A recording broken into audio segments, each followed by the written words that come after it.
Excellencies, ladies and gentlemen, I would like to thank the German Marshall Fund of the United States for inviting me to speak here today in what can only be described as trying times. I must admit that I have been thinking a lot about Winston Churchill recently. He once said that a politician must have the ability to foretell what is going to happen tomorrow, next week, next month, and next year, as well as the ability to explain afterwards why it didn't happen. So far, this year has provided a great amount of events that were impossible to foretell. This includes, of course, the terrible disaster in Japan, but most of all, the hopeful awakening in the Middle East and North Africa. However, it is precisely in situations like this that it is important for Europe and America to stick to the values we hold dear. Above all, human rights, democracy and the rule of law. These have been termed Western values. I believe that this is the wrong term. I don't think we should call them Western values if we believe that they are globally valid. They were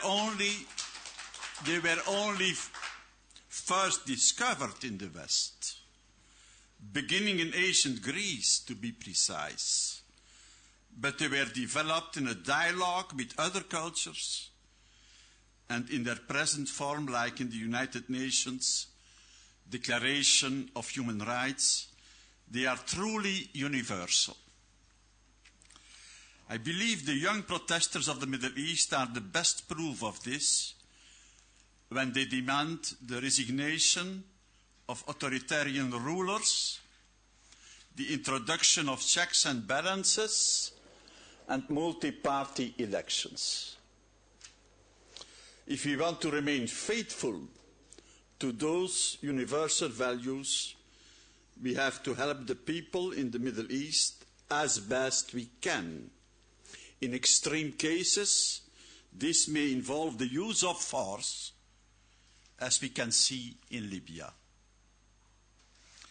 But in most cases, this will above all involve construction of a civil society, including assistance for building sustainable political parties. The European Union, as well as its biggest party family, the European People's Party, is ready to engage in this task. For that to happen, we need people like Yves Leterme, Prime Minister of Belgium and the next speaker. He is a personal friend of mine, and in some ways our political paths resemble one another. He started his career in the youth movement of the Flemish Christian Democrats, where he got the taste for politics. He then worked his way through the party ranks and became a member of parliament. In 2003, he became president of the Flemish Christian Democrats after we just lost an election. In 2007, he led our party to a great victory that saw us go back into the federal government. Since then, our country, and in particular, Yves Leterme as Prime Minister, have been confronted with an endless flow of challenges. However, if you know Yves Leterme as I do, you know he never gives up. He led Belgium through the biggest financial crisis of our time and just recently presided over a very, very successful Belgian presidency of the Council of the European Union. Yves, when I published my memoirs back in 2006, you were there to introduce me. It is my great pleasure to return the favor. Ladies and gentlemen, Yves Leterme.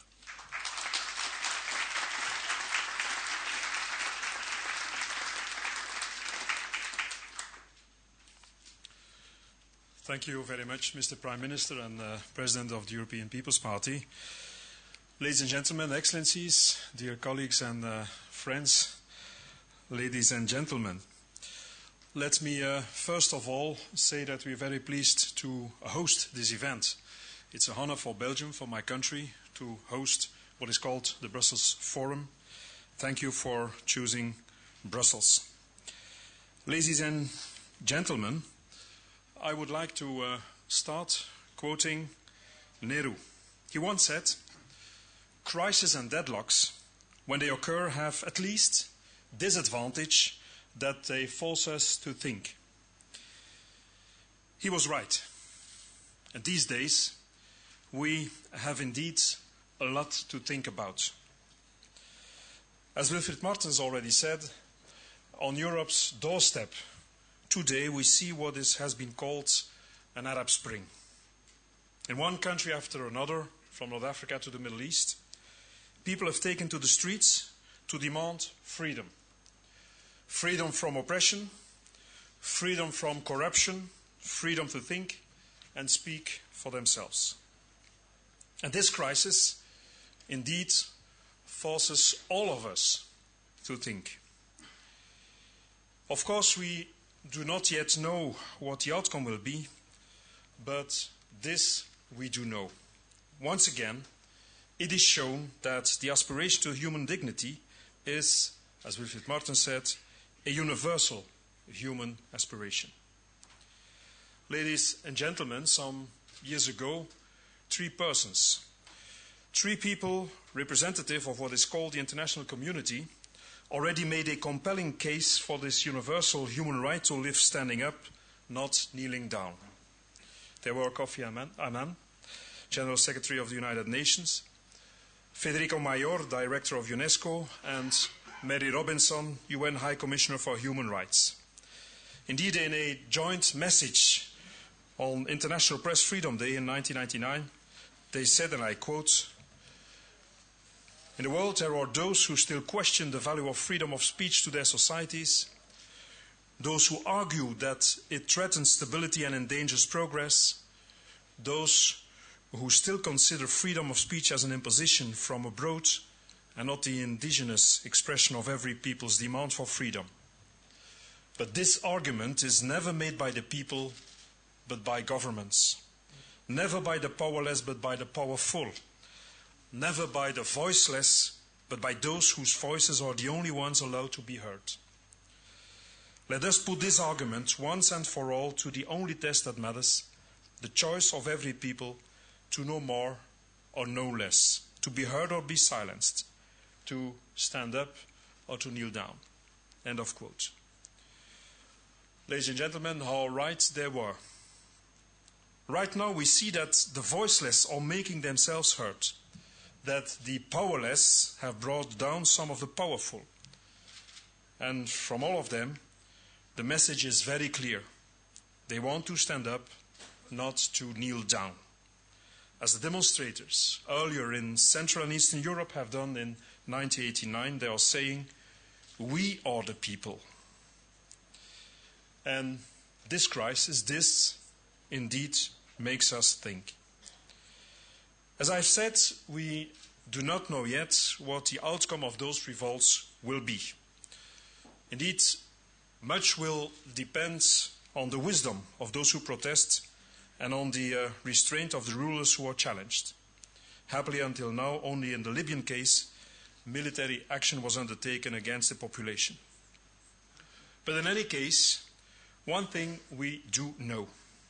In most cases, ladies and gentlemen, the outcome in the short term will not be anything resembling a democracy as we know it in most parts of Europe and the Americas, and in parts of Asia.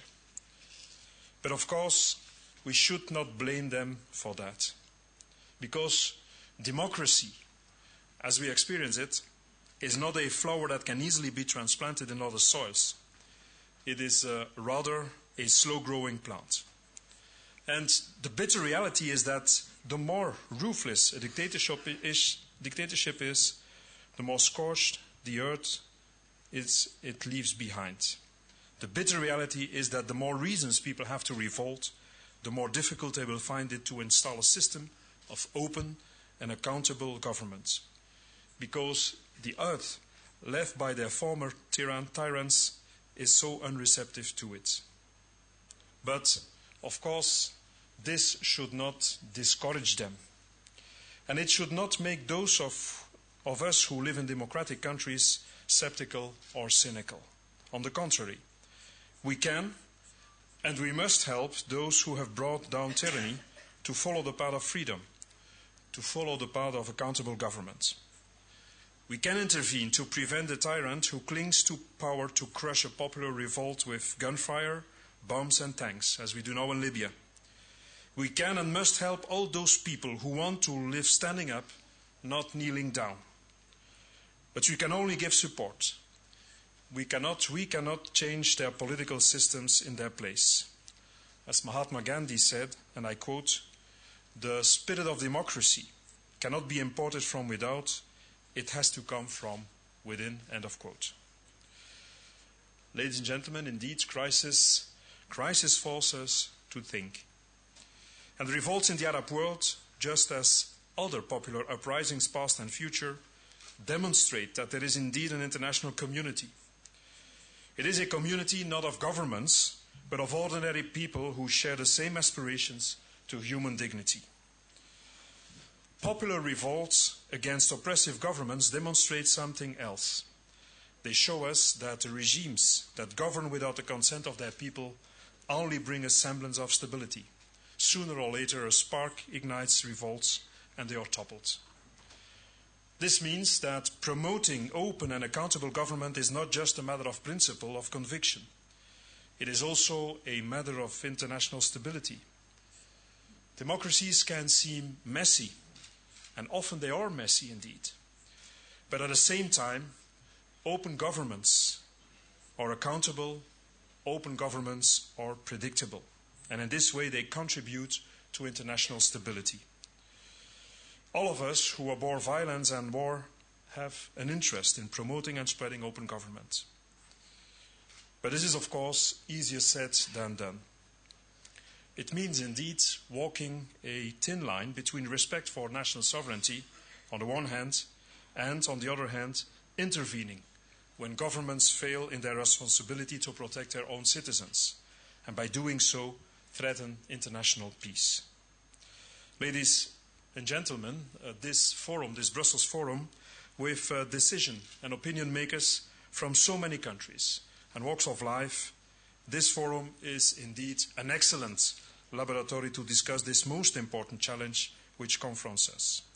To listen to the people all over the world who want to live standing up, not kneeling down. To make governments accountable to their people. To bring about a world where government of the people, by the people, for the people, shall spread ever more widely for the benefit of all of us. I wish you, ladies and gentlemen, very fruitful discussions, and I thank you for your attention. Thank you very much.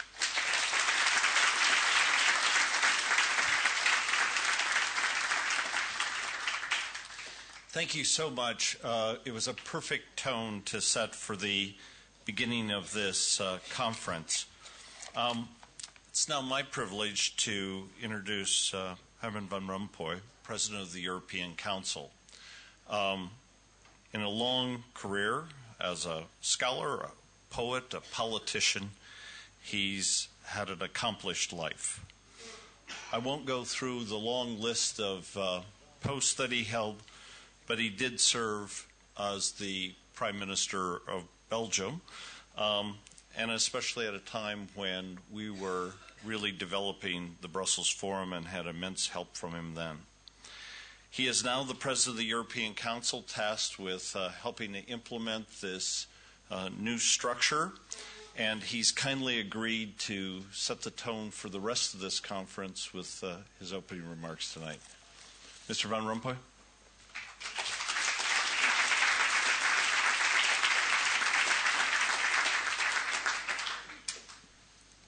Mr. Chairman, dear colleagues, ladies and gentlemen, it's good to be back here at the German Marshall Fund. It is the third time in a row that I'm here, and I'm glad to see many well-known faces and also many new faces from both sides of the Atlantic.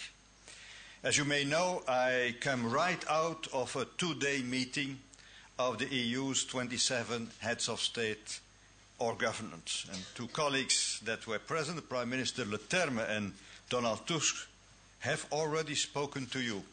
In any case, Yves Leterme, unlike me, they are still fresh. My only excuse is that they did not have to chair. But tomorrow they have to run a country, whereas I can take a day's rest. Ladies and gentlemen, I thought in these opening remarks I'd stay close to the events of the day. They are by all means momentous.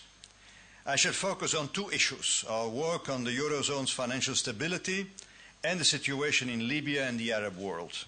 Both are important in themselves and both deeply affect transatlantic relations.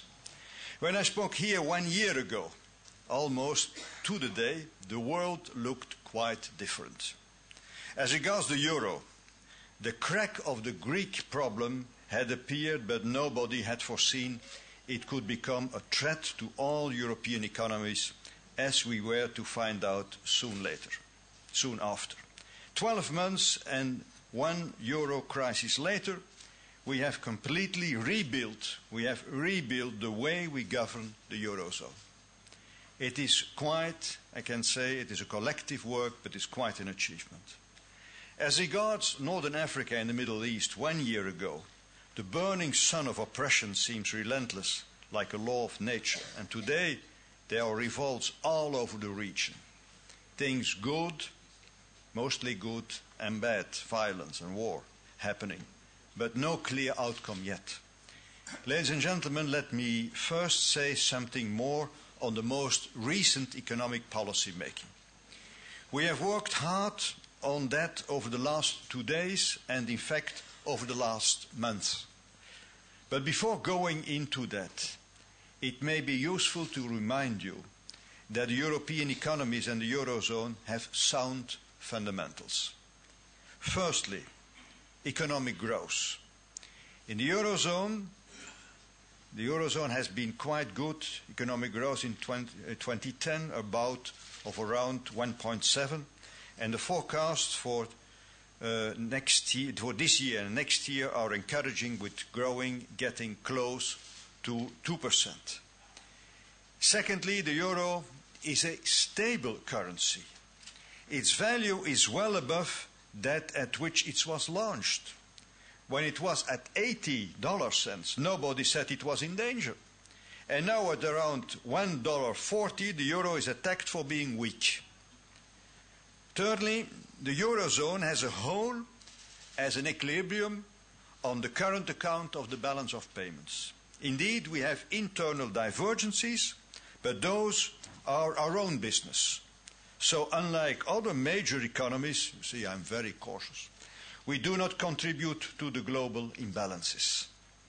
Fourth and finally, the average public deficit in the Eurozone is estimated at 4.5% of GDP.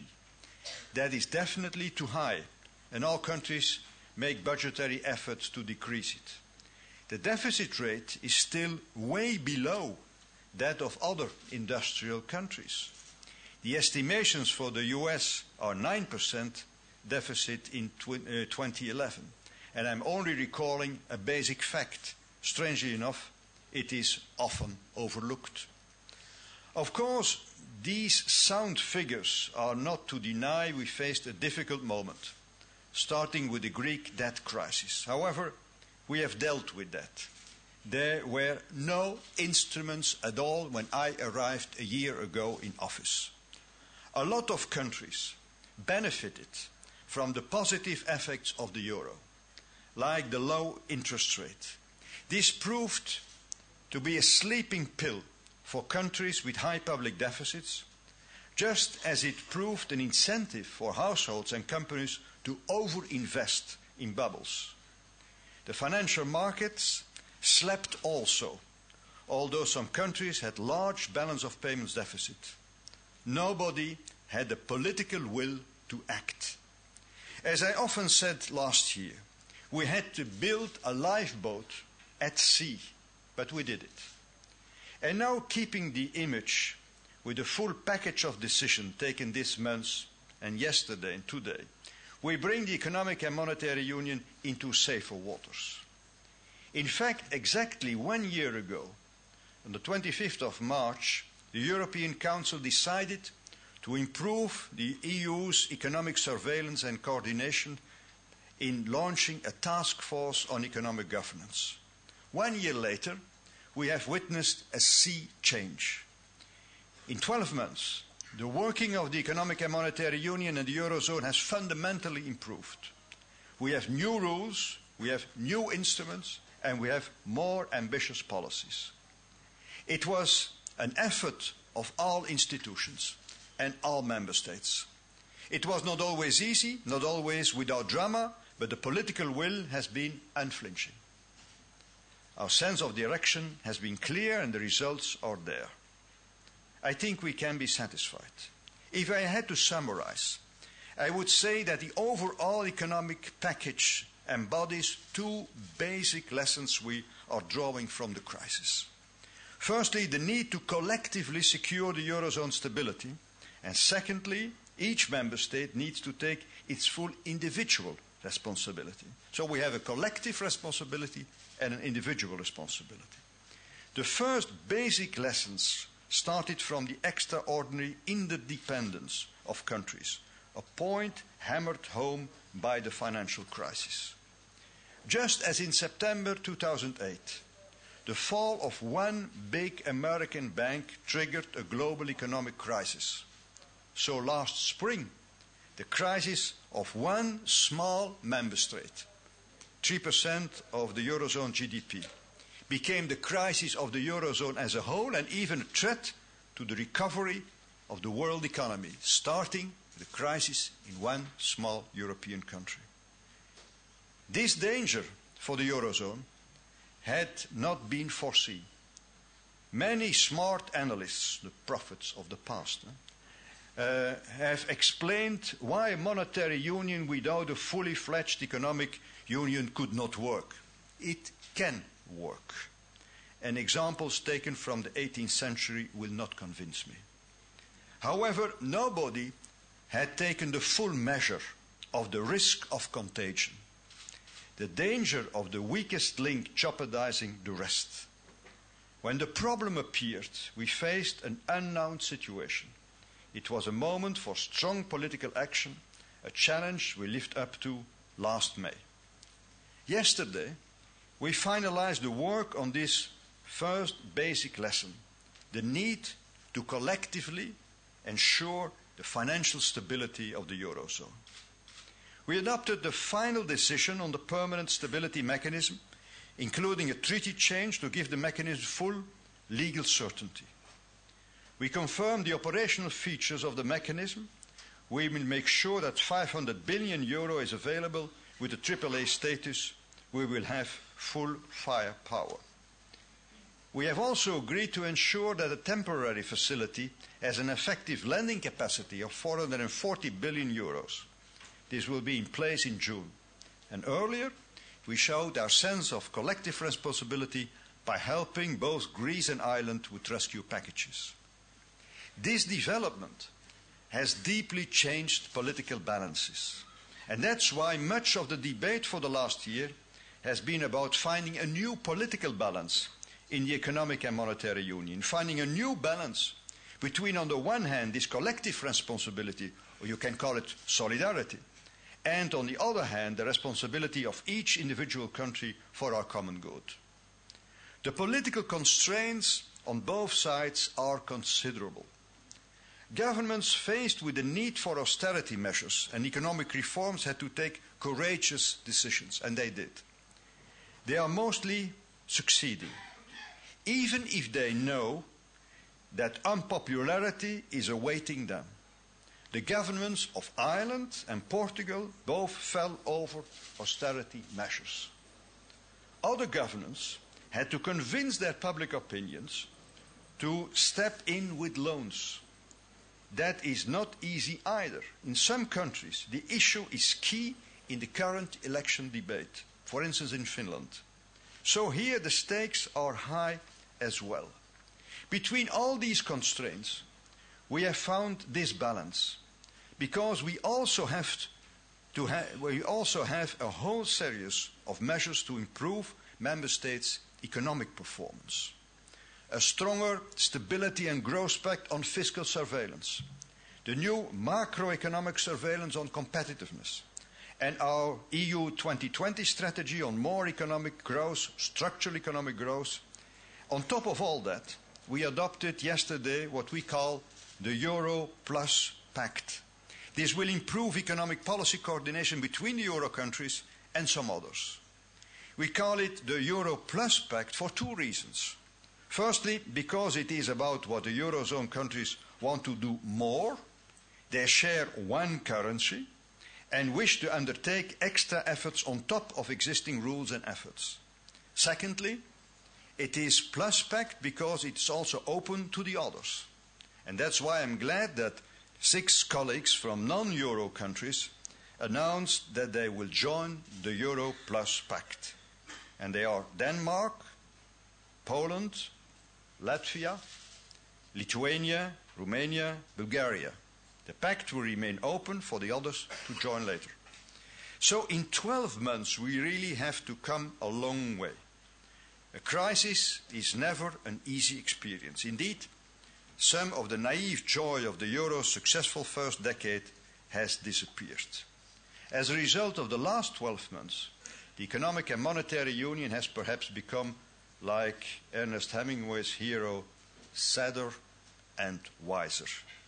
Well, a little bit sadder and much wiser, and ready to face the future. Ladies and gentlemen, I would not like to leave this audience without saying a few words on the events in the Arab world. For the second time in 2 weeks, the EU's 27 heads of state or government spoke long about it yesterday evening. We all realize that the outcome of the events in our southern neighborhood is of strategic importance for Europe as well. Arab Spring is the term which seemed to capture the developments for a while. It is unsure now whether this rather optimistic metaphor will resist to the latest turn of events. It seemed like the Arab Mai 68, May 68, a triumphed youth changing society all over Europe. But do not forget that the Prague Spring was crushed by the Soviets. And let me just make 3 general remarks. First of all, the revolutions in our southern neighborhood are momentous. We see revolts, turmoil and suffering, things good and bad. We see hopeful signs, hopeful steps forward, as well as disheartening setbacks. In itself, this is no surprise. We knew from the start that the process would take time and that the outcome would be uncertain, perhaps controversial, and different from country to country. It was never going to be one single glorious march to freedom. And that's why it's important to continuously and realistically assess the situation on the ground while keeping a positive long-term perspective. The constitutional referendum in Egypt last week is a promising sign. Irreversible change is also underway in Tunisia. Change has begun in Morocco and other countries in the region such as Jordan. At the same time, we are all very worried about the events in Syria, Bahrain and Yemen, not to mention Libya. The Union will support all steps forwards democratic transformation and to economic reforms which benefit the people. We need a new partnership for democracy and shared prosperity with a more performance-based approach. And yesterday we decided on first steps: more humanitarian assistance, more investment possibilities for countries undertaking political reforms, and increased border assistance. My second remark is on Libya. From the start, we have shown determination. We set out an appropriate course to stop Gaddafi from killing his own people. At the extraordinary European Council of the 11th of March, we determined the conditions together with the 27. In the following international diplomatic effort, the Europeans were in the lead. It is our neighborhood. And this resulted in the UN Security Council resolution on the protection of civilians as a reason for intervention. It is a landmark resolution. The principle of responsibility to protect translated into action. The actions taken in conformity with that resolution, and again with the Europeans in the lead, have helped to save thousands of lives. I will not comment in front of this transatlantic audience on the respective roles of the Europeans and the Americans in this enterprise.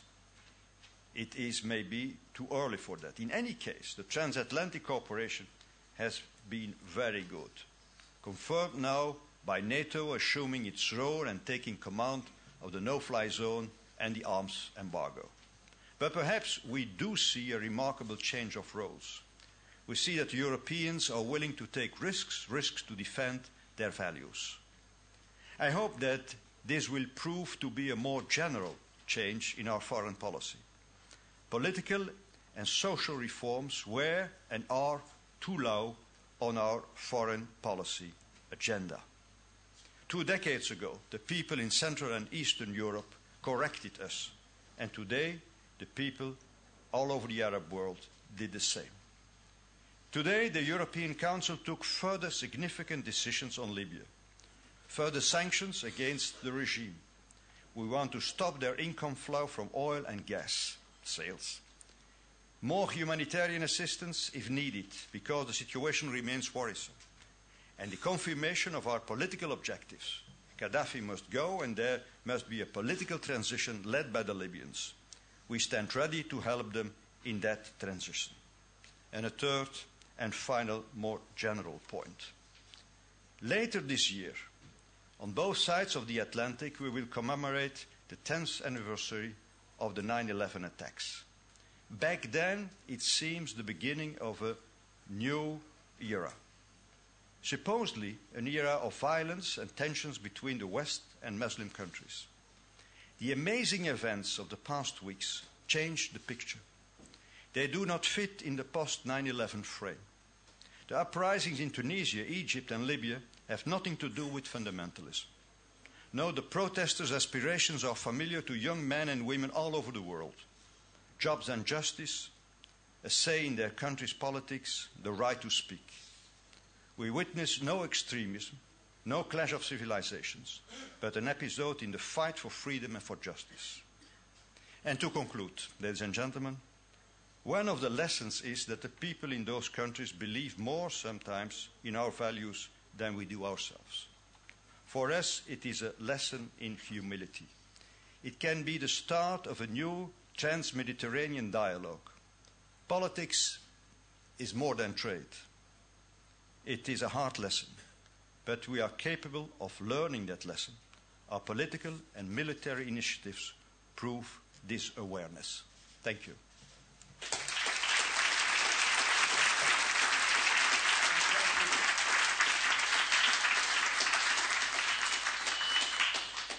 We'll now take a break till 6 o'clock when we'll have the next section on creating jobs. Thank you.